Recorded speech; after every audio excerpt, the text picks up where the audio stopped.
Ok, super. Bonjour à tout le monde. Bonsoir à tous. Euh, on va regarder ensemble, on va décortiquer un petit peu le programme, la mesure implication. Euh, D'abord, parce que c'est un programme qui est peut-être une belle opportunité pour vous d'aller récolter jusqu'à 55 000 dollars de la part du ministère de l'Éducation, mais aussi parce que c'est un programme, excusez-moi, j'ai un chat c'est un programme qui est sur la base du premier arrivé, premier servi. Donc, il me semblait important de vous donner une occasion aujourd'hui de décortiquer ensemble ce programme, puis de voir à quel point vous pourriez y être un partenaire.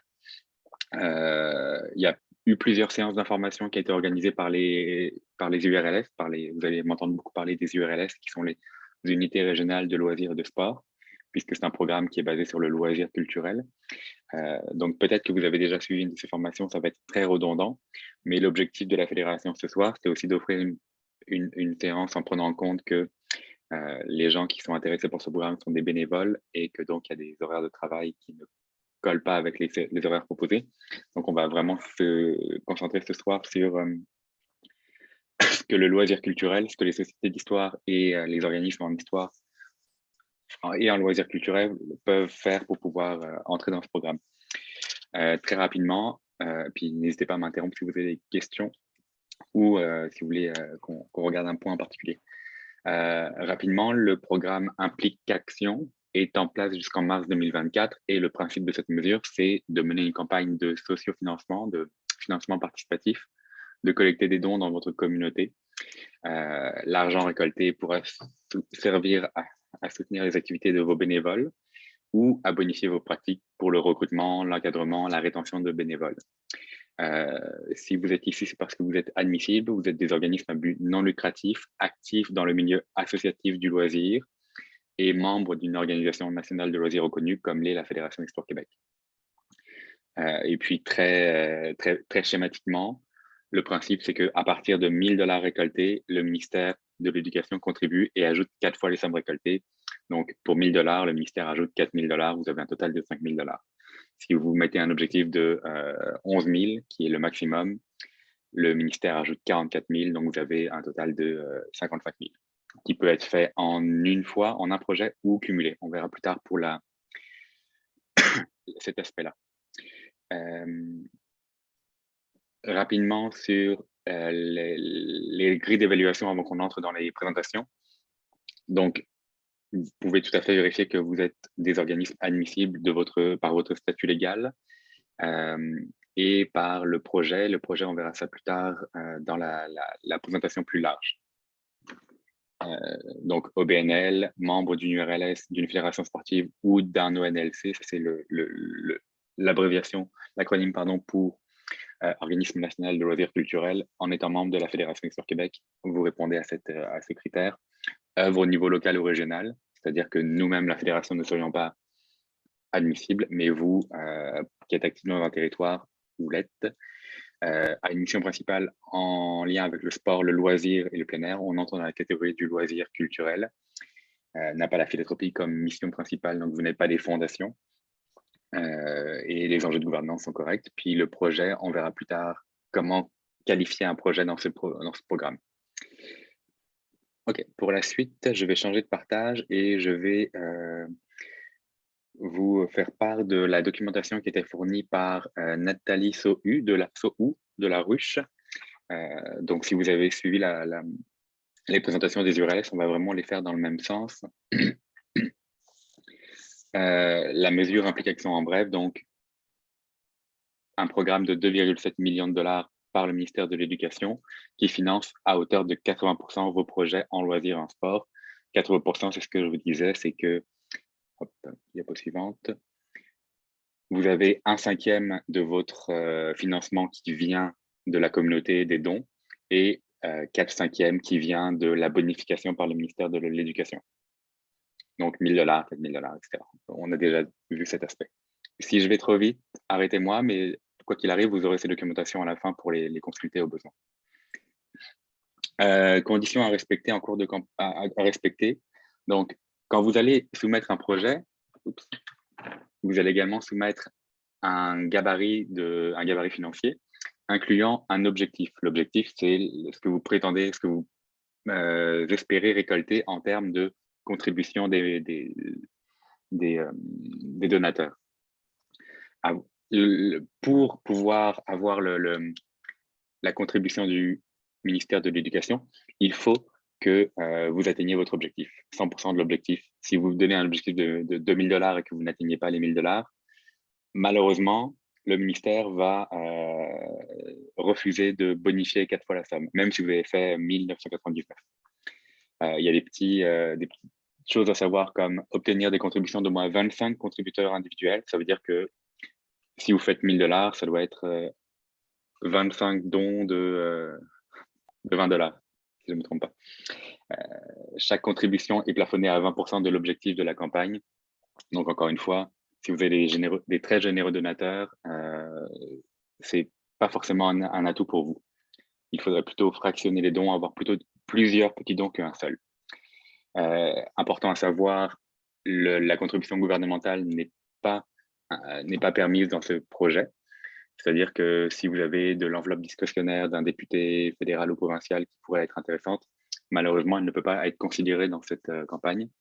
Et le promoteur ne peut pas contribuer à sa campagne. Ça veut dire que l'organisme lui-même ne peut pas contribuer, mais les personnes, vos membres, votre conseil d'administration peuvent tout à fait, en leur nom propre, faire des dons.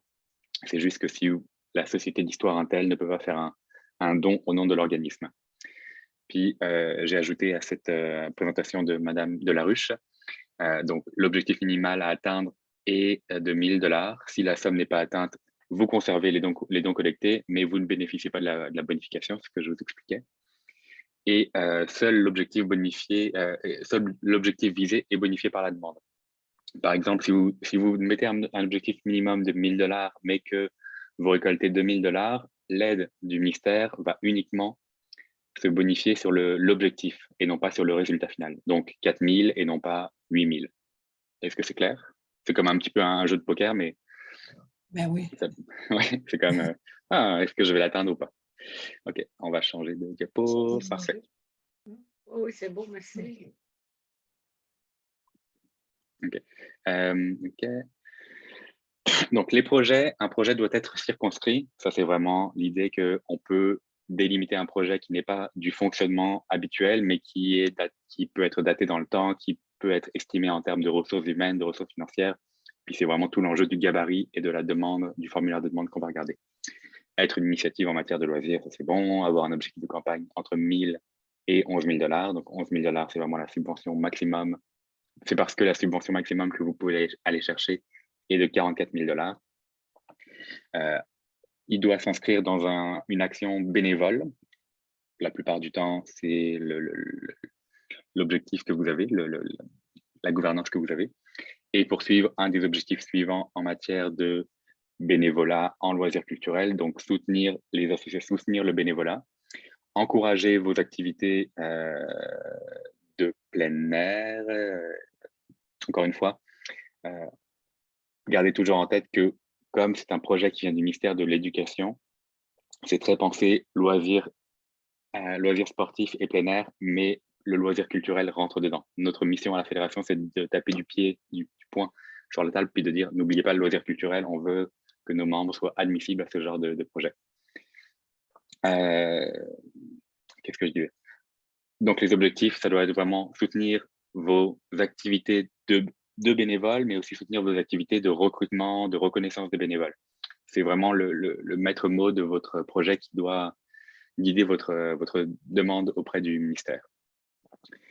Bénévolat, donc vos projets doivent entrer dans différentes catégories de bénévolat, que ce soit effectivement le recrutement, l'accueil, la promotion, la reconnaissance, la rétention. On verra des exemples de filtrage tout à l'heure. Ça peut être aussi de la formation pour vos bénévoles. Donc, il y a quelque chose qui peut être intéressant à aller chercher si vous voulez bonifier vos pratiques, si vous voulez avoir on va voir les exemples, avoir des meilleures pratiques en matière de bénévolat ou, de manière plus large, soutenir une activité qui est menée par et pour des bénévoles. Donc, l'exemple 1, c'est un enjeu de formation, encore une fois dans le milieu sportif, mais tout à fait s'appliquer à nos milieux culturels. Vous pourriez envisager une formation et faire une levée de fonds pour pouvoir la financer avec une bonification du ministère. Une formation en RCR, mais ça pourrait être une formation en animation, une formation d'ARFA, tous les outils dont vous pourriez avoir besoin. L'exemple 2, qui est probablement le plus pratiqué déjà chez vous, c'est de trouver une piste pour reconnaître vos bénévoles. Et ici, là, ce qui est proposé comme exemple, c'est d'organiser une soirée de remerciement en l'honneur de vos bénévoles. Donc, vous allez pouvoir estimer combien coûtera la soirée et avoir des contreparties qui vont vous permettre de la promouvoir, de la vendre et de la financer.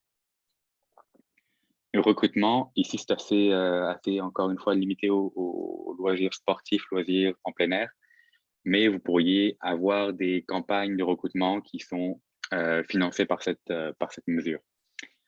Dans ce cas-là, c'est pour vérifier les antécédents judiciaires.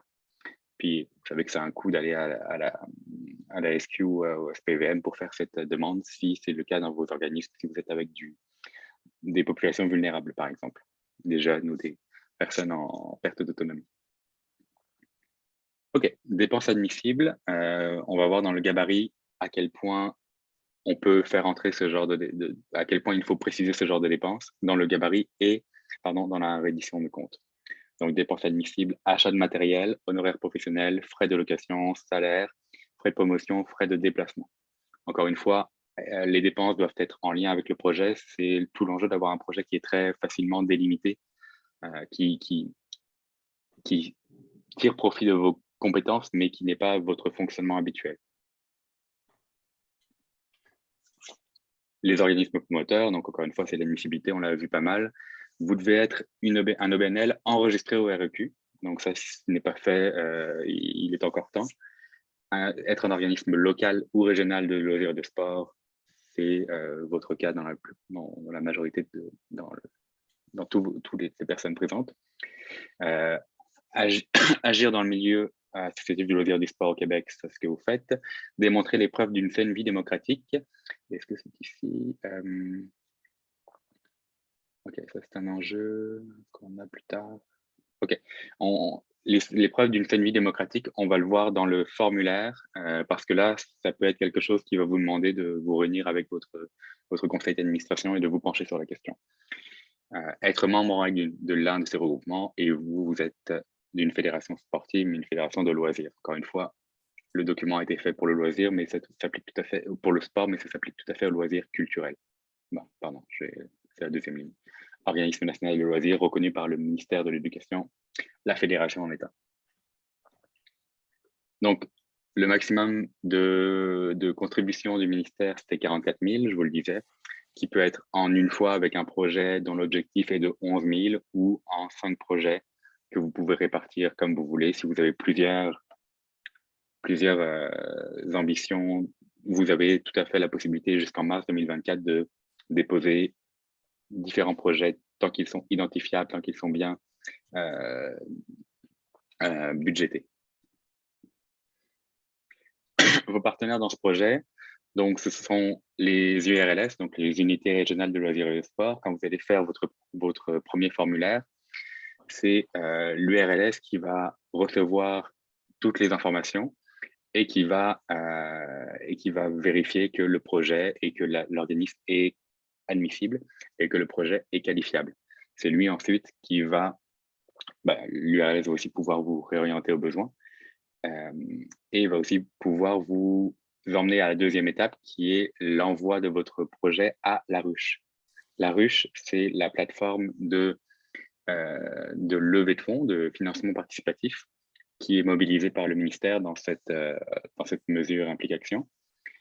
C'est elle qui va vous donner un petit peu les outils clés en main pour avoir la plateforme de promotion, la plateforme de paiement, où les dons vont devoir passer.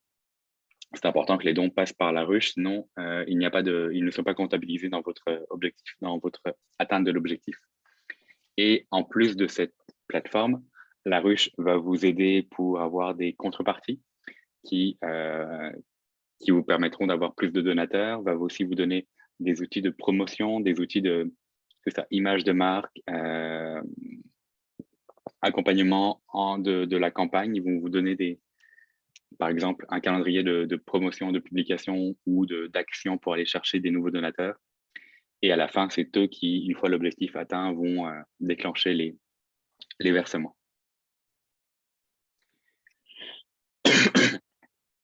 La Ruche, si vous ne connaissez pas, c'est un organisme, un OBNL québécois qui a fait de la levée de fonds sa spécialité. Donc qui a beaucoup d'experts dans toutes les régions pour vous accompagner dans vos projets et qui a aussi l'outil logistique qui est sa plateforme pour pouvoir promouvoir et accueillir la campagne. Je vous parlais des contreparties, c'est effectivement un point qui est essentiel dans cette mesure, puisque vous allez promouvoir votre projet en offrant aux personnes qui font un don, qui contribuent à la campagne, une contrepartie qui peut être tout à fait symbolique, c'est-à-dire que vous pouvez effectivement, pour 10 $, on remerciera tous les donateurs qui ont contribué à la campagne sur nos réseaux sociaux, ou le président enverra une carte de remerciement, etc. Ça peut être aussi une expérience. Si votre projet est de faire un grand banquet de tous les bénévoles pour 75 $, la personne qui fait un don a une place au banquet ou a un verre offert ou une bouteille offerte à sa table.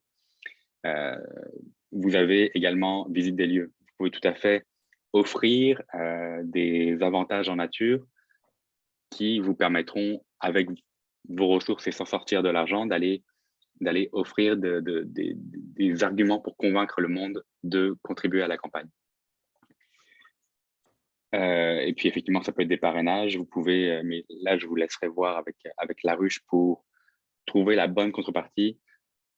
C'est l'avantage de travailler avec eux, c'est qu'ils vont pouvoir vous orienter vers les meilleures contreparties en prenant en compte les spécificités de votre organisme et de votre projet. Pour le calendrier, donc, c'est effectivement ça. La première étape, c'est d'aller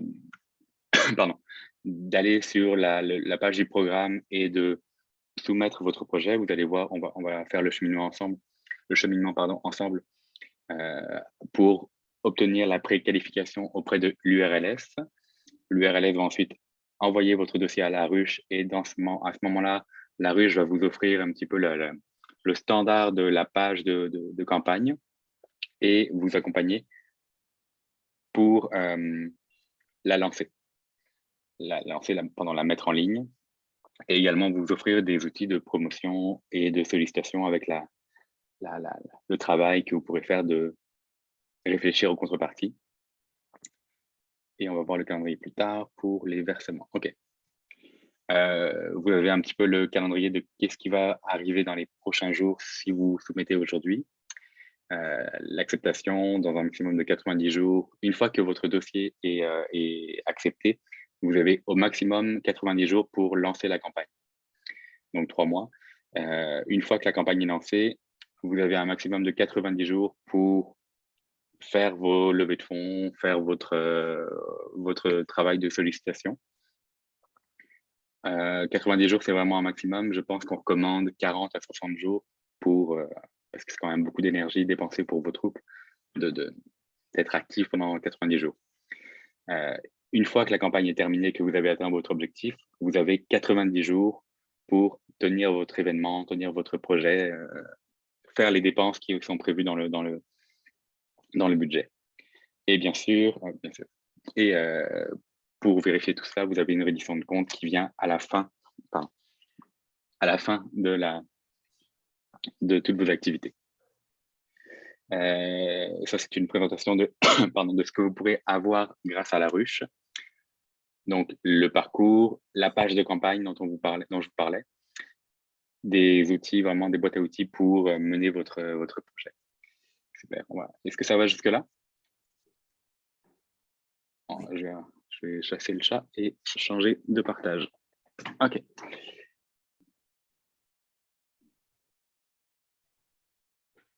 Je vais le faire un peu plus grand.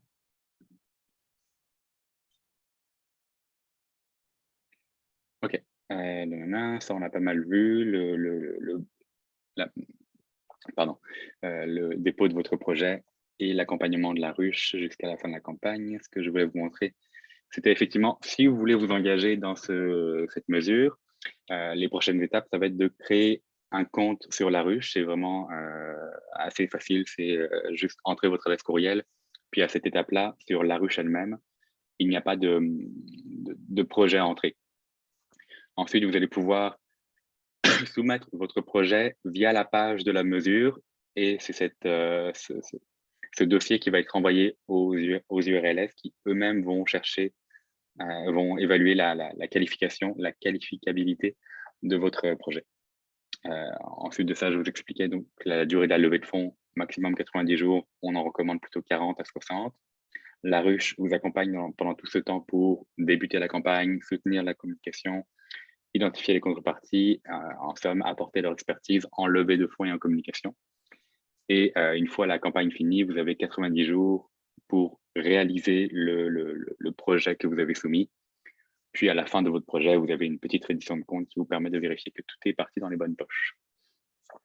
Donc ça, je vous disais, créer un compte laruchequebec.com et le formulaire de dépôt.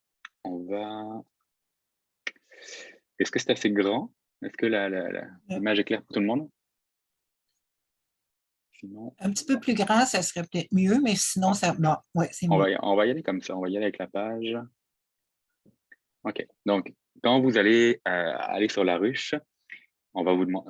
Je vais les faire très vite, mais si je vais trop vite, on s'arrête ensemble. J'ai créé un compte sur la ruche, donc ça, c'est pour ça qu'il faut d'abord aller sur la ruche, créer votre compte. Sélectionner la région, c'est par la région que l'unité régionale de loisirs va pouvoir être identifiée et ciblée, pour moi aussi. Non, je vais pas mettre n'importe quoi. Le nom de l'organisme, donc REQ, c'est effectivement un des critères. Il faut que vous soyez enregistré, que votre organisme soit enregistré au REQ. 1, 2, 3, 4, 5, 6. Vous œuvrez dans le loisir et vous êtes membre d'un organisme national de loisirs culturels qui est la Fédération Histoire Québec. Si c'est votre première demande, puisque comme je vous le disais, vous avez le droit à 5 projets. Oui, non, pardon. Avez-vous déjà soumis d'autres projets? Non. Et on entre dans la partie gouvernance. Jean, un tel, Jeanne, une telle. Donc, c'est important de préciser qui va être responsable du projet et qui va être le président. 1, 2, 3, @taol.com. OK. Jusque-là, rien de très compliqué. C'est là où vous allez avoir un peu plus de travail de rédaction à faire, donc d'écrire votre projet, avoir ses dates de début, dates de fin. Et puis, je vous recommande de réfléchir d'abord au gabarit en fait, de réfléchir en parallèle au gabarit du projet. Puis, je pense que je l'ai ouvert aussi. Parfait, on va les voir en même temps. Date de début, quand même, prévoyez-vous un petit peu de tampons qui vont prendre en compte le temps de... Pardon. La préqualification par l'URLS, puis l'accompagnement dans les premiers temps de la campagne, de la préparation de la campagne avec la ruche, mettons 1er septembre. Puis on va finir ça, donc on dit 40 jours. 40 jours. Ça nous amène au 14 octobre. Montant total, on va y aller avec 5 000, donc qui est le 1 000 $ minimum plus la bonification de 4 000 $. Voilà à peu près ce que vous pouvez choisir comme usage de l'argent. Et puis, ça peut être des choix multiples, frais de location, promotion, marketing, tout choisir. Avez-vous d'autres financements pour ce projet? Non, en l'occurrence, soutien financier d'autres. Si vous avez d'autres rentrées d'argent, vous pouvez les entrer ici, vous pouvez les préciser ici. Et les objectifs, c'est un peu ce qu'on a vu tout à l'heure pour le bénévolat. Encourager la reprise de la découverte d'activités grâce à la présence de bénévoles, favoriser la présence de bénévoles pour permettre ces activités. Beaucoup de de choses que vous pouvez faire qui rentrent dans tous ces aspects. Mettons qu'on va y aller avec un banquet de reconnaissance de nos bénévoles. Fidélisation, puis recrutement. Combien de bénévoles? 40, 54. Bon, ça c'est le ministère de l'Éducation qui veut avoir des chiffres sur vos jeunes. OK, on entre dans la partie gouvernance, saine gouvernance. Donc, vous devez avoir un règlement général à jour, récent ou mis à jour, et vous devez avoir une politique de vérification des antécédents judiciaires. Là, encore une fois, comme je disais, on travaille, la fédération est toujours entre deux chaises, on est entre la fédération et ses membres, on est entre le ministère de la Culture et le ministère de l'Éducation. Ici, on a un programme qui vient de l'éducation, qui a donc des attentes très spécifiques au milieu scolaire, parascolaire.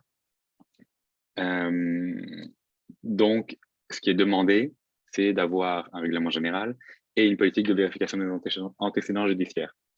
Ce qui est possible, ce qu'on a réussi à négocier avec le programme, c'est que si vous n'en avez pas, on vous propose à la FHQ un modèle ou d'adopter celui qu'on a adopté en urgence pour que vous l'ayez entre les mains. Vous avez le choix. Soit vous prenez le modèle qui est fourni par la fédération, ou vous faites une résolution de votre CA que vous appliquez la politique de du regroupement. Donc, ça peut vous sauver du temps, encore une fois, dans une logique où c'est premier arrivé, premier servi dans cette enveloppe. La fédération a travaillé pour que vous ayez une politique de vérification des antécédents judiciaires qui soit applicable sans trop de délai. Règlements généraux et le budget, c'est là qu'on entre dans la section gabarit. Ok, je vais mettre un peu de distance, super. Donc, gabarit, encore une fois, c'est là où vous allez devoir justifier vos dépenses puis les estimer. Comme on dit, bourse, autres revenus, en l'occurrence, on n'en a pas aujourd'hui, mais objectif de la campagne de financement, c'est exactement ce que vous allez devoir demander, ce que vous allez devoir solliciter en levée de fonds auprès de vos donateurs, de vos membres, etc. Le minimum, c'est de 1000 $. Et encore une fois, il faut réussir cet objectif, c'est-à-dire que si vous n'êtes pas certain d'arriver à 1000 $, il y a des chances, qu'il y ait des risques que vous perdiez, que vous ne soyez pas admissible à la bonification de 4 fois. Mais si vous voulez, si vous mettez l'objectif minimal et que vous atteignez 5 000 $, c'est comme une petite partie de poker à définir. Mettons, on va aller au minimum avec 1000, puis le soutien du ministère, donc forcément, et multiplié par 4, c'est automatique, 4 000 $ de ministère pour un projet qui est estimé à 5 000 $. Dans les dépenses, c'est là où vous allez devoir, vous voyez, c'est un petit peu à détailler et ça vous prépare à la reddition de compte. Mettons que on va y aller avec un événement de reconnaissance, un banquet. Les chiffres vont être tout à fait faux, tout à fait empiriques, estimés. Achat d'équipements ou travaux, j'ai besoin plutôt frais de location ou de locaux. J'ai besoin d'une grande salle qui va me coûter 750. Location de salle. J'ai besoin aussi d'un technicien pour la soirée, ça va me coûter 300 $. Technicien. Honoraire professionnel, je vais faire une levée de fonds je vais embaucher un travailleur autonome pour faire une campagne de promotion. 750. Ah non, j'aurais pu le mettre après. Mettons juste 500 pour le travailleur autonome. Le traiteur. Traiteur, je pense que je vais le garder pour la frais d'événement. Mais en marketing, je vais mettre un 150 pour de l'achat publicitaire. Ça, c'est des choses que vous pourrez réajuster avec la ruche. Avec la ruche. Frais d'événement, effectivement, c'est là où ça peut être le traiteur, matériel audio, animation. Là, ça coûte vite cher, mettons 1500. Traiteur, musicien, etc. Ne vous faites pas avoir par les frais techniques.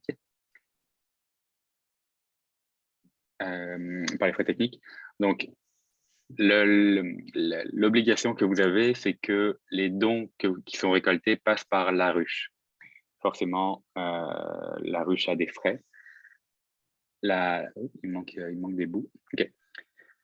C'est dans cette partie, dans la ligne 28, que vous pourrez inclure ces frais-là pour ne pas les avoir à votre charge, mais les inclure dans les dépenses. Donc, la ruche retient 5% du montant total. Stripe, qui est la plateforme de paiement que vous avez dans votre vie courante, surtout les dispositifs de paiement, vous l'avez, retient, elle, 2,9% du paiement et 30 sous par transaction. Puisque le programme exige un minimum de 25 contributeurs, donc vous pouvez calculer un minimum de 7,5 sous pour le total des transactions.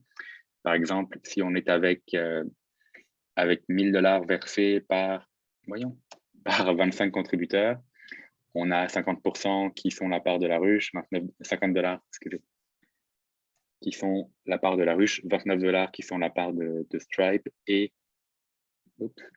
7,5 qui sont les 30 sous par transaction de Stripe. Donc, on va compter un 86,5 plus une 86,5.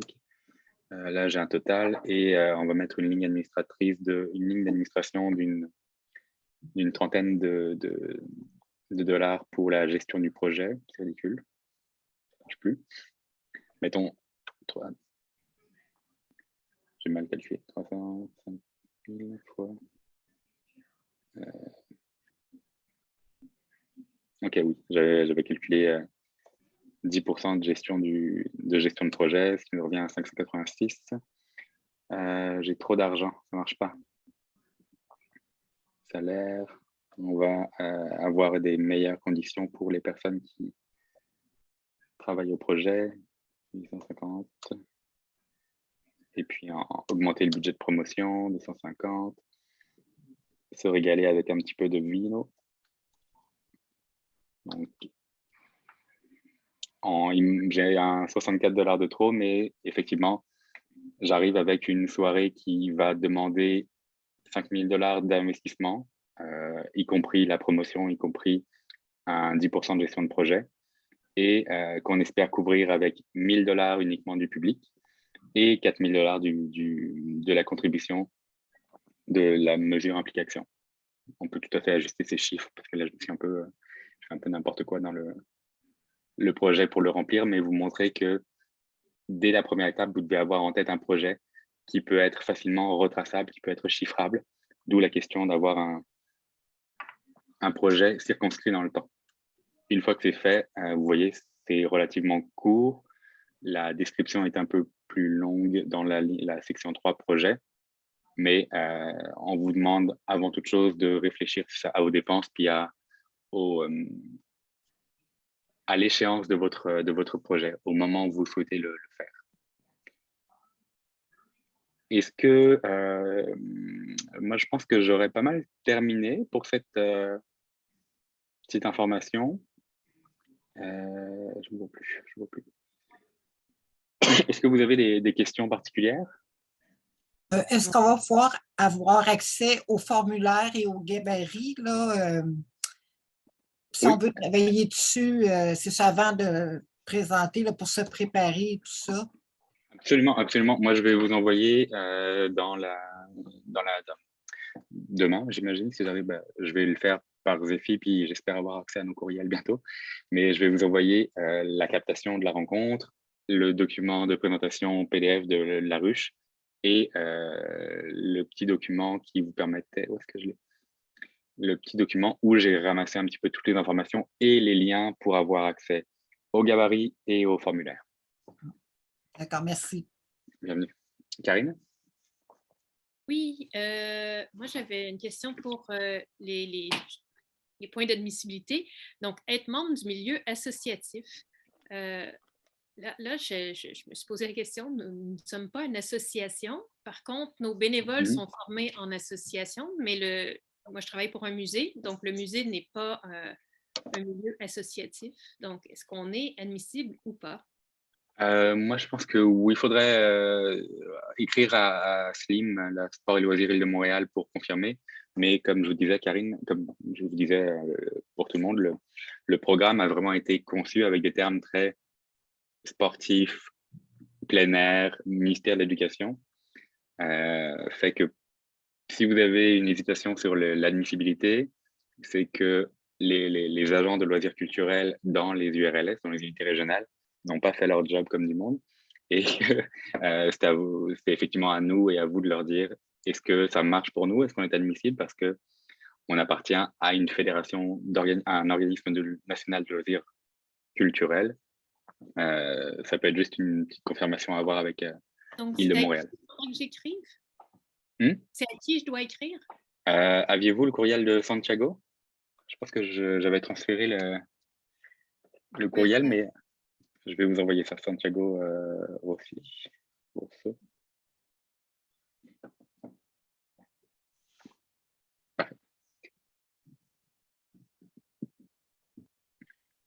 Est-ce que vous aviez d'autres questions?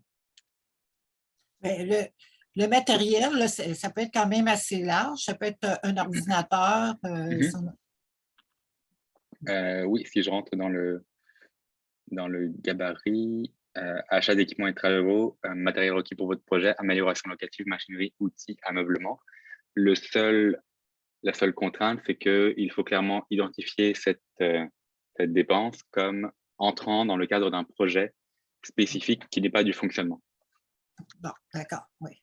Ça peut être un projet qui est dans vos compétences, la numérisation, mais il faut vraiment que ce soit identifié comme on fait cette demande pour soutenir nos activités bénévoles ou pour les dynamiser, pour faire en sorte que les activités bénévoles que l'on a soient mieux connues, soient mieux outillées.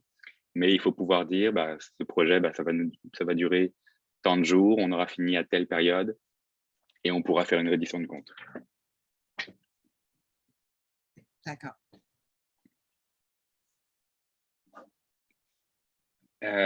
Question, êtes-vous plus ou moins tous inscrits au registre des entreprises du Québec? Oui. Oui. Ok, super. Et avez-vous des règlements généraux? Oui. Ok, ok. Bah, je vais, dans le courriel que je vais faire, je ne sais pas si je vais être en mesure. Euh, ouais. Je vais aussi vous envoyer la politique de vérification des antécédents judiciaires. Euh, Ça, c'est vraiment une exigence du ministère de l'Éducation. Puis, on est allé chercher ce qu'on pouvait pour que vous ayez quelque chose au moins à dire. L'enjeu maintenant, si vous voulez y aller, c'est de faire en sorte que votre conseil d'administration dise nous, nous suivons la même politique que notre organisme de regroupement et on la met en annexe. On a réussi à avoir ça, mais il a fallu la faire. Donc, j'essayerai de vous la joindre d'une manière ou d'une autre. Encore une fois, avec nos problèmes de courriel, on a des petites difficultés de pièces jointes, mais sinon, ça va être dans un disque externe accessible depuis un lien web. OK. Autre chose? Moi, je me pose la question si on est Oui. vraiment. On a plein de projets, on a besoin d'argent, mais là, si je comprends bien, c'est spécifiquement des projets pour dans le cadre qui est en lien avec le bénévolat. Qui Donc, sont en lien avec les des activités. activités de recrutement, des activités de formation, des activités de remerciement. C'est pas ça, pas en tout qu'on a besoin de faire pour l'instant, nous autres, là. C'est sûr que c'est Fait très, que je me très... pose la question, si on s'embarque là-dedans puis que finalement le projet est inadmissible, est-ce que le projet va être accepté au départ? Une fois qu'il est accepté, il n'y a pas de retour? Ou ben donc, s'il faut tout faire la démarche, puis à la fin, se refuser? C'est ça. Est-ce que j'ai un calendrier qui est bon? En termes de bénévolat, Oui. on a d'autres choses à faire que de perdre notre temps. Oui, non, je comprends tout à fait. Puis c'est quand même des compétences qui sont très spécifiques. L'admissibilité du projet, elle est évaluée en première étape quand vous remplissez le formulaire qu'on a cheminé ensemble. Le formulaire que vous faites est envoyé non pas à la ruche et on n'est pas encore dans la partie de la campagne, ni même de la création de la campagne, on est juste à la partie de, mettons, la première étape que vous avez à faire, c'est le formulaire qu'on a fait tout à l'heure.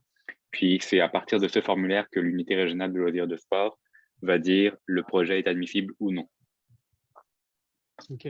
Et par la suite, vous allez, si le projet est admissible, vous allez entrer dans la campagne. Après ça, on a 90 jours pour dépenser l'argent. Donc, Euh, 90 jours pour terminer le projet. oui. Une fois que la campagne est acceptée, vous avez 90 jours pour la monter et la lancer. Ça, c'est pour la campagne, mais une fois qu'on a la campagne est terminée, puis mettons, on a eu l'argent, on a 90 jours pour la dépenser.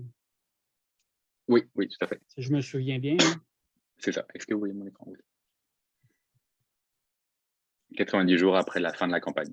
Donc, mettons ce que j'avais mis 14 octobre, il faudrait que mon banquet de reconnaissance des bénévoles ait lieu début novembre. En fait, je pourrais le faire à Noël. Ce serait une belle activité. Et que je fasse une reddition de compte 90 jours après Noël pour vérifier que j'ai bien payé un traiteur le prix qui était estimé. Oui, c'est ça. Ouais. Mais ça, c'est effectivement... C'est pas le genre de projet qu'on veut faire. Mais si vous avez des questions sur un projet spécifique, si vous avez en tête un projet spécifique, le choix, comment dire, la décision de l'admissibilité d'un projet revient aux URLS. Puis c'est navrant et notre lobbyisme à la fédération, c'est de dire on pourrait être en mesure d'aider les URLS à choisir des projets admissibles, mais bon, à date, ça leur revient.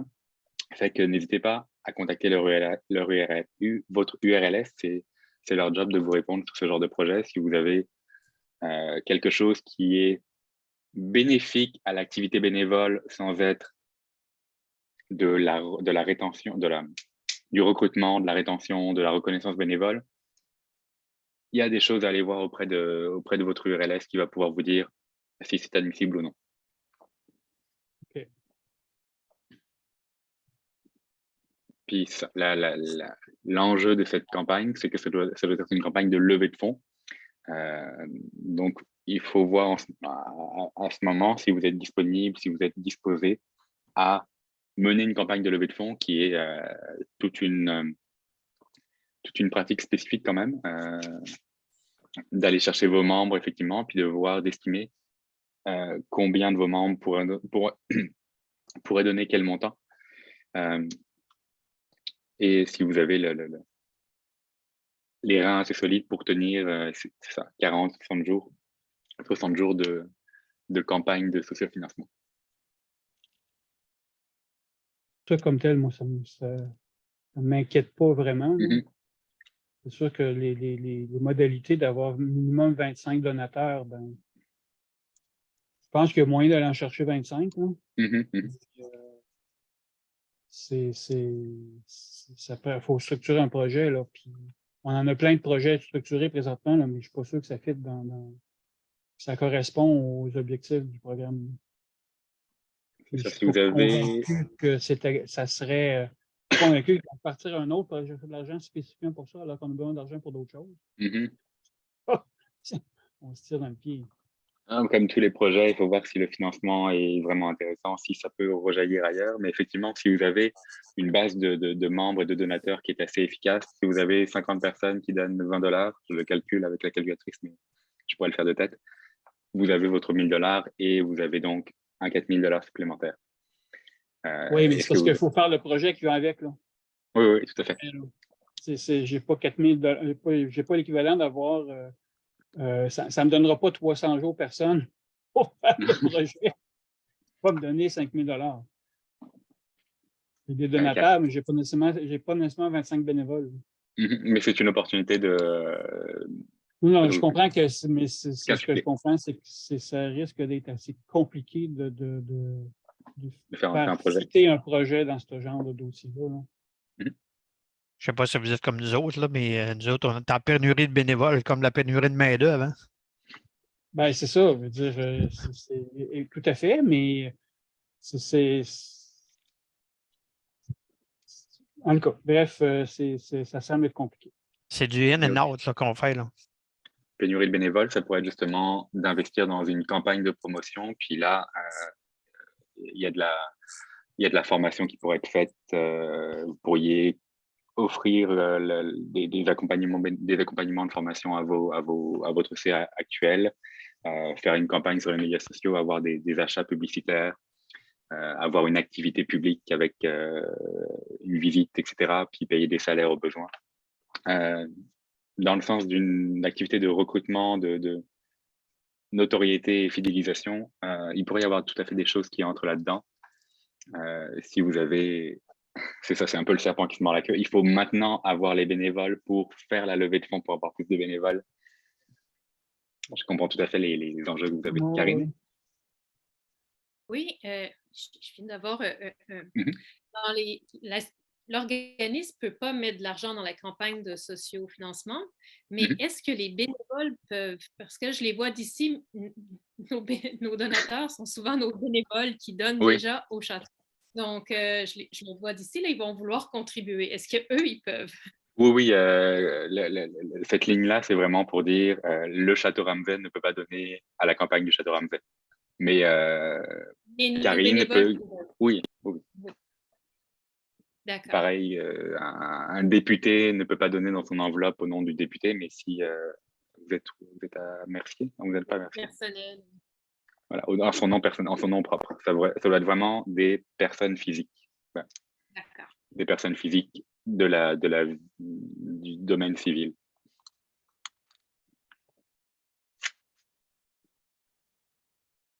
Ok, on aurait fait le tour, fait que je vous invite à regarder les documentations, à regarder si vous êtes partant pour ce genre de projet. Les meilleurs contacts dans ces cas-là vont être les unités régionales de loisirs et de sport. Ils sont les mieux à même de vous répondre sur les questions d'admissibilité. Puis, moi, j'espère que vous allez vous embarquer avec beaucoup de succès. Laissez-nous savoir si vous avez des campagnes. On les relayera avec plaisir parce que ça peut donner un petit coup de pouce intéressant à l'échelle nationale pour une campagne qui se passe, dont les dons sont recueillis sur Internet. Dans le fond, la date de mars 2024, c'est la date qu'on a pour s'inscrire maximum. Oui, c'est la date de fin de l'enveloppe, peut-être renouvelable, mais encore une fois, je ne sais plus exactement comment il le présente, mais c'est l'idée que les URLS ont accepté des projets avec des objectifs fixes qui vont leur permettre d'estimer chaque région a une enveloppe qui est c'est de la péréquation de régions. Chaque région a une enveloppe donnée sur le total de 2,7 millions. Puis, c'est jusqu'à épuisement des fonds. OK. Donc, si vous avez plus déjà... tôt on le fait, mieux c'est. C'est aussi pour ça que je voulais qu'on ait une présentation assez vite et qu'on ait les documents pour vous aider si vous voulez y aller, en vous mettant dans le secret que... Ça va brasser, d'après moi. Je vais couper Je te l'enverrai. OK. Qu'est-ce que je disais? Que dans cette mesure, on est en compétition avec le loisir sportif, fait que eux avaient une longueur d'avance parce que ce sont des gens qui pensent déjà en termes de politique de vérification des antécédents judiciaires, mais vous avez une longueur d'avance parce que vous avez un ancrage dans votre milieu qui est plus fort et qu'on fait tout ce qu'on peut pour vous donner les outils comme la politique de vérification, les règlements généraux. On en a des modèles si vous avez besoin également pour que vous soyez prêts au plus tôt pour pouvoir soumettre un projet. C'est quoi? Non, c'est des...